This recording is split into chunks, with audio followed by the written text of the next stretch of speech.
welcome back to part 2 of this little video series. As you can see, I've begun to apply some paint to these figures. Well, just apart from the primer, this officer figure, I've put a rough coat of this War Games Foundry Scarlet. That's the shade colour, and usually these come as 3. That's the medium, and then we have the light colour. This is sort of just for convenience, plus obviously you can mix these shades together if you put them on a wet palette or something, and you can make 100 colours out of them really. Okay, but I just thought I'd show you that and see what bit of paint here and there, because it's just going to be fairly rough to start off with.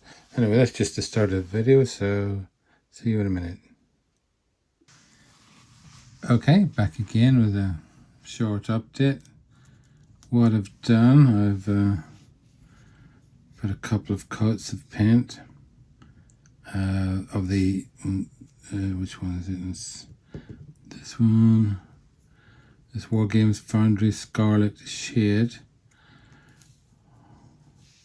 on the jackets, and did the top of the socks, although I forgot to do one of them. Come back and do that the next time. So I just block it in the colours. It's quite a rough coat at the moment. That one. And then this one. It is going to be tricky to get into all of the details on all of these figures. And then lastly, the Piper. Okay. But you can see already, I think, it's starting to look the part, I think, anyway. It's a fine looking fella. And I've done the kilts with just a base coat of this German camouflage bright green from Vallejo, and I'm basing it off of this Hysterex pattern here. So light green will be the lightest colour, then a slightly darker part of that, and then you can see how it goes from there. It's going to be interesting, and there's 3 of them, so it's quite a lot of painting to do. Anyway, that's just an update, and I'll update you again when I do the next bit. So see you then. Bye. Hi all, welcome back again. This time I've started work on the regimental standard that the guy's holding. I've airbrushed these 2 colours, that for highlights and that for the darker bits, and then I've put them both in together to try and unify it a bit. You can see, let me just move the light over, see that, which is all fine, but if we zoom in close, you might be able to notice that you do get that occasional little speckles of colour, a little lighter and darker, where you don't really want them. They make it not look quite like a flag. You might not see them too much on the finished product, because they'll have it's going to look something like that, so it'll have other stuff painted on it to kind of hide it. But what I'm going to do now is take some of this gloss varnish and some of this Model Air, a small amount, mix them up together, and then using a large paintbrush like this one, Winsor Newton size 3 brush, sable brush. I'm going to paint this mixture, which will really be like a wash of this blue colour in a gloss varnish. Okay, so I'll I'll come back in a minute. Okay, back again. I've mixed up over here right in this little palette. This brush is a bit stiff. The gloss varnish with a little drop of paint to make it a sort of shade. So we'll start painting it. You can see it behaving a bit like one of those like shade color type things. Obviously, it's going to collect in the recesses a little bit more anyway than it otherwise would, which is fine for our purposes. I do like this technique. I've never seen anybody else do this, I don't think. I've been doing it for a while. Don't know if it's a smart thing or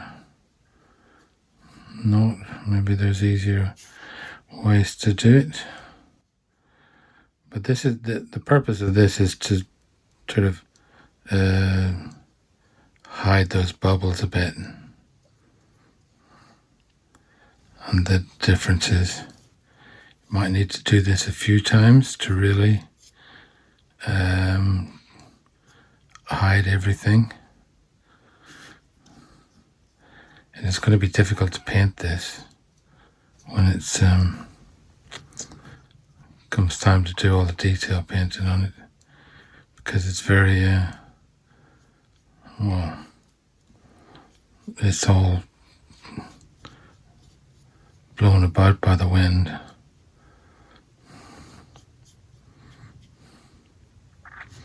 I get a little bit of an issue there because the paint seems to be separating.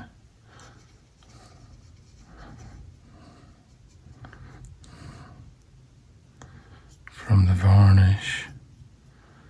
I don't know why that would be, because this whole flag is covered in paint already. And it did have a primer, although maybe some of that got cleaned away.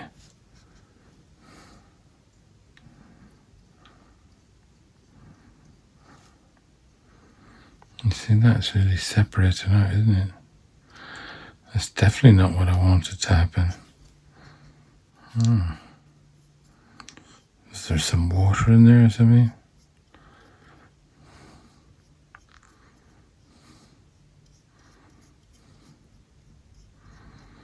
Right, well, let's plow on with it.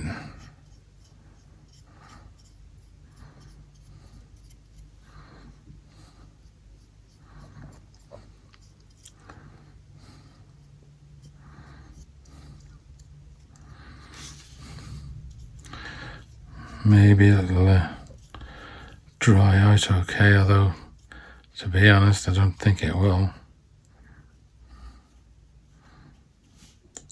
It looks pretty terrible now. Dear.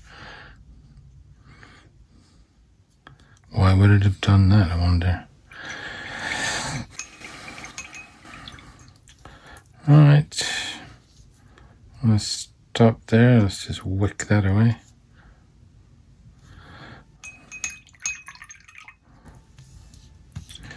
And I'll hang this flag up.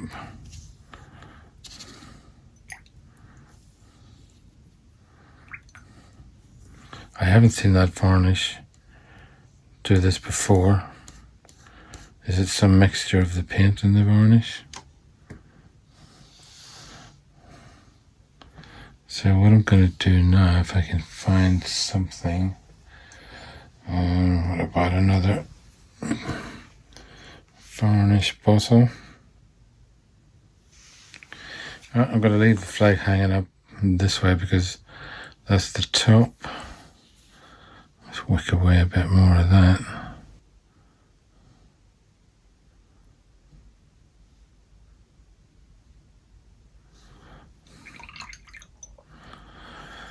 Okay, so gravity might have an effect on it.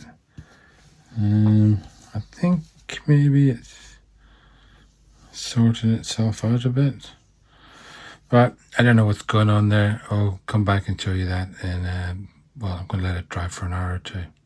See you in a minute. Alright, there, we're back again.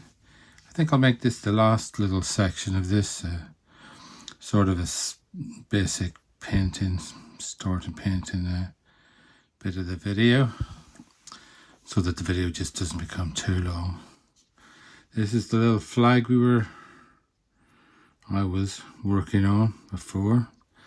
I put the varnish coat with the blue stain in it, and it stuck some places and didn't stick other places, as you can see. So I'll give that another go to tidy it up. I also noticed that, say, in some of these illustrations, like say this one, or there's a bigger picture, that flag is not the one that comes in the kit. Put that out of the way. Look over there.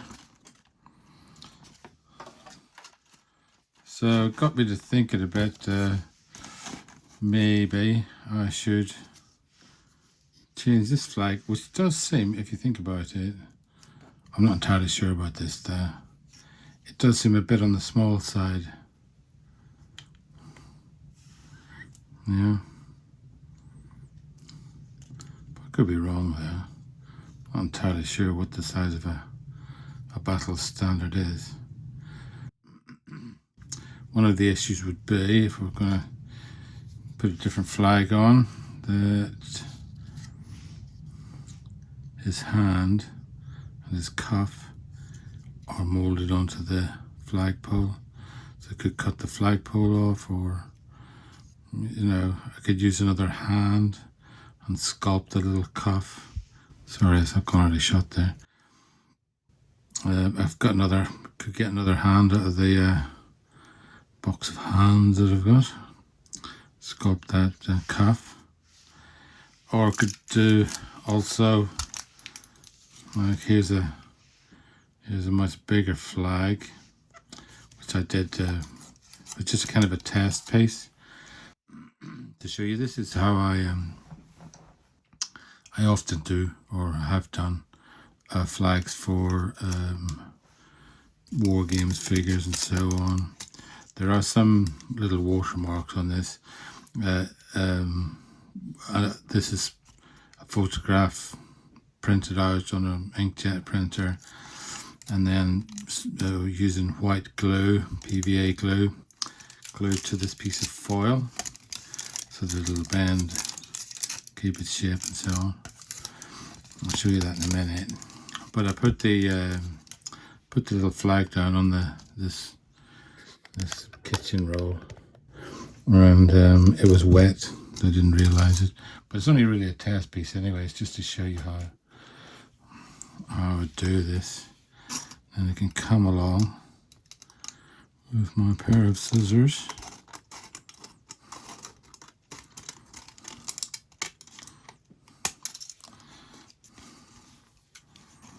to that side. Try and keep one eye on the camera so they don't go out of focus too much.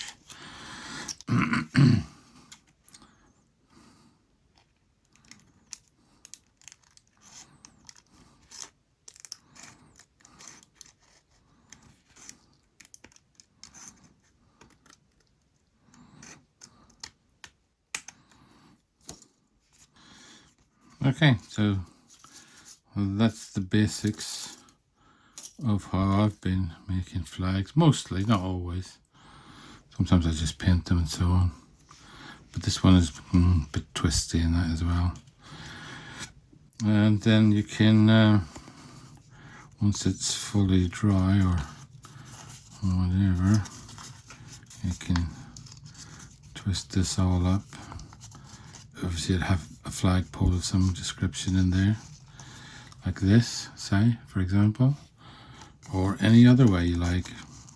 Because it's got the foil inside it, the foil will help it. I shouldn't really be bending the flagpole side, but the foil will help it keep the shape.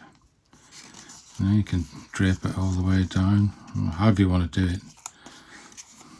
Yeah. So that's how I make flags, sometimes anyway. And of course, although this is printed out on a desk jet, I can just paint over this whatever way I want. Obviously paint, I would have to, if I was going to use this, paint the edges of it where the silver foil shines through. Or if I wanted to, I could leave a little fringed edge if that was the sort of style of the flag. So I'd leave a little bit of the foil protruding all around and then cut that into slices, etc. So there you go, that's a flag update. Here are the little men. Again, just so you can see what I've done. I've painted their faces with the base coat, painted their jackets with the base coat, their kilts, the sporran, their socks, or at least part of their socks. Yeah, that's what I've done. And I've done that on all the figures. Okay, let's get right in close because I'm still really impressed with these guys, the look on these guys' faces, the details, just superb, in my opinion. Okay, that's number 2. And then finally, here's the sergeant. Let's see what his face looks like. Oh, a grumpy bugger, isn't he? He's having a hard time, I think. Okay. It'll be interesting to see how we get on with the kilts that are coming up soon. Right, well, that's as far as I've got. So, hope you're enjoying this, and hope to see you for the next part. And don't forget to like and subscribe. I'd enjoy that if you did. Thank you. See you next time. Bye-bye.